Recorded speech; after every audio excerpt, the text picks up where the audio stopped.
Alright guys, for this recipe you're going to need these players in the game. You need a dozen eggs.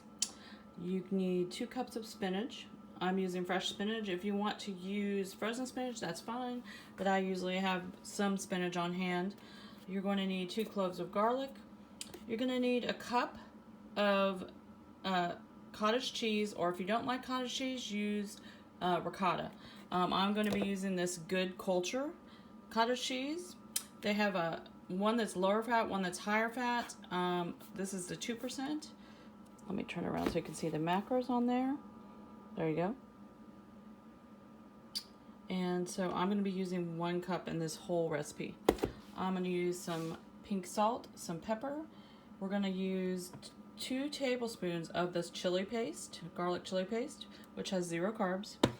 You're going to need a small can of green chilies, or if you're using freeze-dried green chilies like me, I'm using a half of a cup, 2 tablespoons of freeze-dried onions, and then about 2 cups of shredded cheese of your choice. I'm using cheddar today. And we're going to put all this together in just a second. I'll show you how to do that. Alright, I've got my salt and pepper in. Now I'm going to add my green chilies. And I want to go ahead and add these now because I'm using the freeze-dried, so I want them to go ahead and get mixed in with the egg so they can moisten. 2 tablespoons of freeze-dried onion.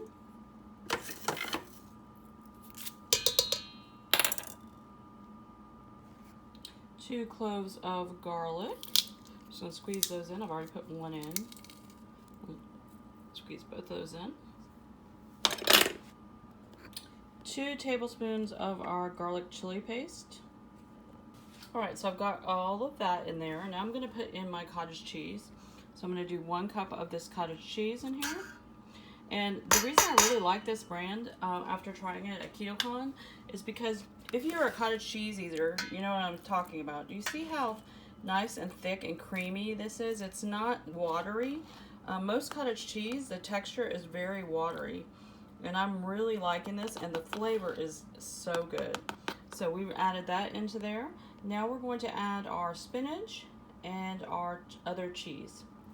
Before you add your spinach, go ahead and mix your cottage cheese in pretty good and get it all incorporated.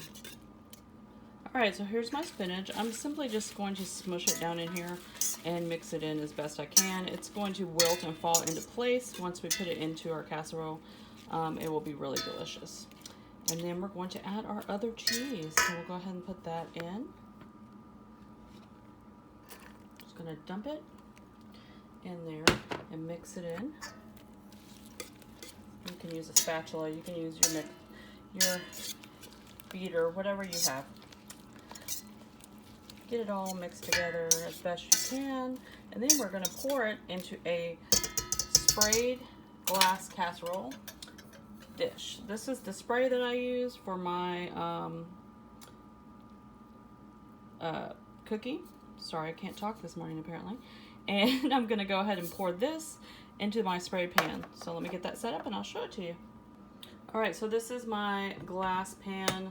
This is, I'm not even sure what size this is. It's like 9 by 11 or something like that. But it is, you know, your normal regular casserole pan, the longer ones. And so I'm going to throw this in here. Literally, not really. I'm going to throw this in here and I'm going to spread it around. Okay, I poured that in, and now I'm simply going to spread it a little bit because we want that spinach to be evenly distributed, because it's right now trying to like float into one area or another, and that's okay, but we just want it to be a little bit more even so that each piece will get some spinach. And this is going to rise up some when it cooks. Alright, I'm going to put this in the oven at 350. Here's a couple little stray cheeses. I'm going to put this in the oven at 350 for 20 to 30 minutes depending on your oven. Just check the middle. If the middle is cooked with a knife, it's not liquidy anymore, you'll know it's done. So I'll show it to you when it's done.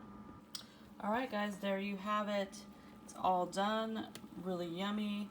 It took about 30 minutes. If you want it to be a little bit higher up or fluffier, you can just add more eggs. You can also do this in muffin pans. if you want muffin size of them. And if you do that, I would suggest chopping up your spinach a little bit. or using the frozen. But I've done it in muffins before, and I've done it in a casserole before, so you can do it however you want.